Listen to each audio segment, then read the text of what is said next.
जी, शुक्राना गुरु जी, सारी संगत जी को जय गुरु जी। ओम नमः शिवाय। शिव जी सदा सहाय। ओम नमः शिवाय। गुरु जी सदा सहाय। शिव पुराण श्री रुद्र संहिता खंड 5 35वां अध्याय शंखचूड़ के दूत और शिव जी की वार्ता।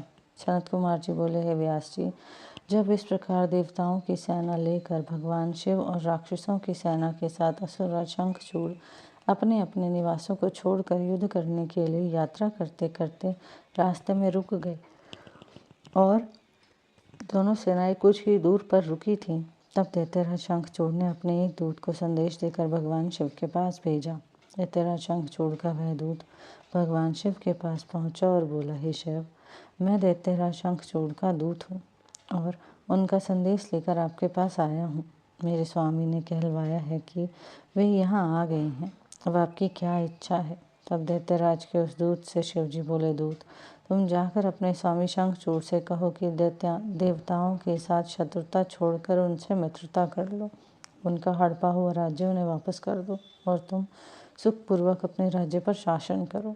दैत्यराज से कहना कि वे शुद्ध कर्मी महर्षि कश्यप की संतान हैं, उन्हें ऐसा करना शोभा नहीं देता, इसलिए वे समय रहते मेरी समझाई हुई बात को समझ जाएं, अन्यथा इसके परिणाम दानवों के लिए बहुत घातक हो सकते हैं। भगवान शिव के इस प्रकार के वचन सुनकर वह दूत पुनः बोला, है देवादिदेव, हालांकि आपकी बातों में कुछ सच्चाई है, परंतु क्या हमेशा हर बात में असुर ही गलत होते हैं? देवता हमेशा सही होते हैं, उनकी कभी कोई गलती नहीं होती। आपके अनुसार सारे दोष असुरों में हैं, जबकि वास्तविकता में ऐसा बिल्कुल भी नहीं है। दोष केवल असुरों में ही नहीं, देवताओं में भी है। मैं उनका पक्ष लेने वाले आपसे पूछता हूँ कि मधु और कैडभ नामक दैत्यों के सिरों को किसने काटा? त्रिपुरों को युद्ध करने के पश्चात क्यों भस्म कर दिया गया?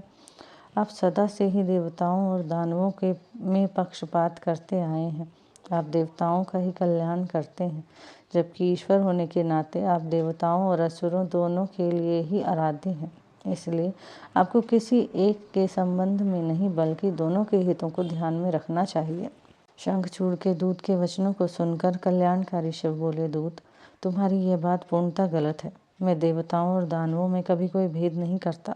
मैं तो सदा से ही अपने भक्तों के अधीन हूँ। मैं सदैव अपने भक्तों का कल्याण करता हूँ और उनके अभीष्ट कार्यों की सिद्धि करता हूँ।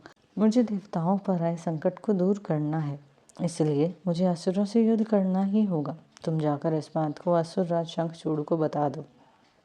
यह कहकर भगवान शिव चुप हो गए और वह दूत अपने स्वामी शंखचूड़ के पास चला गया।